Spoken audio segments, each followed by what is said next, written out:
Nakahuntahan ko kanina yung gumagawa nitong basement namin at napag-usapan namin ng kaunti yung kalagayan ng mga temporary foreign workers ngayon dito sa Saskatchewan, sa Regina to be more particular, na meron kaming isang kumbaga kaisipan na patungkol dito sa mga foreign workers na nandito ngayon sa Regina at sa Saskatoon kasi ang sabi niya nag-start daw sila sa Saskatoon and then they move here in Regina, no? Halos kaparehan namin sila ng status noon, no? Parang 10 years ago nung syempre ay mas madali yung naging immigration process namin pareho at share namin, napag-usapan namin kung papaano at gaano kadali yung pag-process ng papers namin.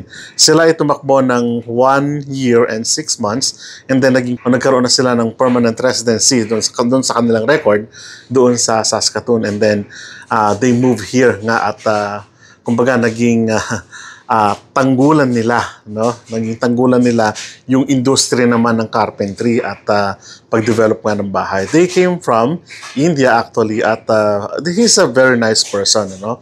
Na sabi niya talagang nung mga panahon na yon, napaka-grateful daw niya dahil ay kumbaga kung ano ang hirap ng buhay doon sa Pilipinas ay mas mahirap daw ang buhay sa gawin nila that time, no? Kaya nga sabi niya talagang pinursige niya na ma-link niya yung kanyang skill doon sa talagang natural doon sa kung ano yung trabaho niya sa kasalukuyan, ano. At syempre, nabanggit din niya kung gaano kadali yung mga panahon na yan. And na-share ko na din sa inyo kung gaano din kadali yung naging process namin. At sabi ko nga tumakbo yung application namin from work permit to permanent residency ng 1 year and 30 days, including yung aming application po ng permanent residency, yung pagtatatak na. So, ganon. Ang sabi niya naman, ang share naman doon ay, kumbaga naman, natanggap niya yung kanilang permanent residency after 6 months nung nakarating sila ng Saskatoon. So, sabi ko, oo nga, but nowadays ay napakahirap na talaga na, kumbaga, maging permanent resident dito sa Canada because of some rules and regulations ng Immigration Canada. At alam niyo naman po yan, hindi po ba? Katulad niya, katulad ko rin, katulad ng iba ng mga kababayan natin na marami rin talaga na mga kababayan din natin, mga kamag-anak na gusto rin natin makarating dito. That's why, kahit na tayong mga nandito na sa Canada at permanent resident na o kaya naman ay citizen na, ay ninanais pa rin natin na magbago yung, syempre, yung immigration ngayon to be more particular sa mga probinsya, no, na gusto nating mapunta rin sila. At halimbawa, tulad namin, may mga kapag-anak din kami na gusto namin makarating dito and sad to say, sabi nga natin, medyo nagbago ng kaunti. But hopefully, sa mga susunod na panahon kapag naayos na o kaya naman kapag na-meet na yung inaasam nila na target for these years and coming years ay maging mas maluwag sana ng kaunti. Katulad po dito sa Saskatchewan sa kasalukuyan at hindi na amin na pag-usapan kasi pareho kaming nandito sa Saskatchewan ngayon at ito yung kanyang mga gamit, no? Kaalis lang niya at sabi ko, napakapalad natin na mga nauna dahil hindi tayo nag-isip ng ganun katagal on how we are getting our permanent residency and citizenship na ngayon ay talagang pinagtutuunan ng pansin ng federal government, of course, ng IRCC sa kasalukuyan, ano? At ngayon nga, dito sa Saskatchewan, ay medyo nagkaroon nga sila ng cap. So, bakit ganun na lamang yung paglalagay nila ng cap? So, tignan po natin, ibabahagi ko sa inyo yung ilang part ng pagka-cap o pagbibigay ng, syempre, ng regulations ng Saskatchewan naman in terms of kung ano at sino yung mga tinatanggap sa kasalukuyan. So, well, of course, yung may mga JAL na at yung mga job approval letter na kung tawagin natin, kung napuno na kasi ng parang 25%, ipakita ko po sa inyo mamaya, ay medyo mag-iisap na naman ang immigration ng Saskatchewan. And then kapag okay na naman, magpo-proceed na naman sila. So, ganun po yon. So, ito po siya. So, bali ang gagawin niyo po, lagi po kayong mag-update sa probinsya kung saan po kayo nag-apply. No? Halimbawa, dito po sa amin, this is SINP, Saskatchewan Immigration or Immigrant Nomination Program, hiring workers for permanent jobs. So, ibig sabihin, magsisimula po tayo sa mga notices nila bago tayo bumaba dito sa baba, syempre. So, kung may nakita po kayong ganito, halimbawa may mga warning signs and tignan nyo po ito, katulad nito, no? The 25% cap on nominations for specific occupations in the accommodations and food service, retail, trade, and tracking sectors has been met for 2025. We are temporarily really available for or to process new employee nominations in these sectors unless the cap is adjusted. So employers are advised to monitor our website regularly for updates on nomination availability. Alright, sa government site pa rin po tayo, sabi dito, SINP job offers categories, nomination caps for sectors and occupations. No more than 25% of SINP's annual nomination will be allocated to employers and workers in specific sector occupation combinations. So Saskatchewan remains committed to welcoming newcomers, that's a good news, who contribute to our provincial economy and communities in response to federal immigration changes and the federal reduction to SINP or to the SINP. We have developed a targeted nomination framework that balances the needs of diverse industries while aligning with new national requirements. So, ibig sabihin, sumusunod lang din po ang provincial government ng Saskatchewan sa federal government sa pagkakap like 25%, no?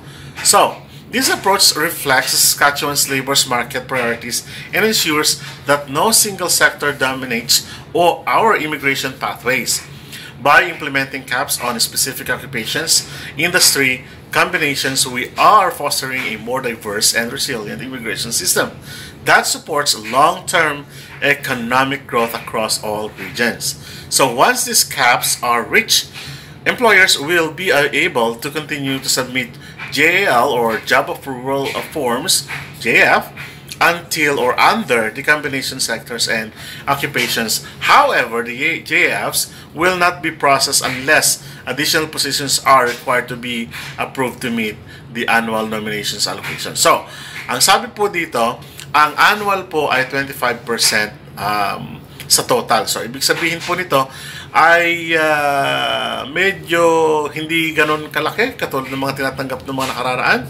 But, ang sabi dito ay continuously naman po silang tumatanggap as long as there is an availability. Para ngayon po ay makita natin naman kung anong mga NOC o TER yung nandito. So sabi po dito, accommodations and services.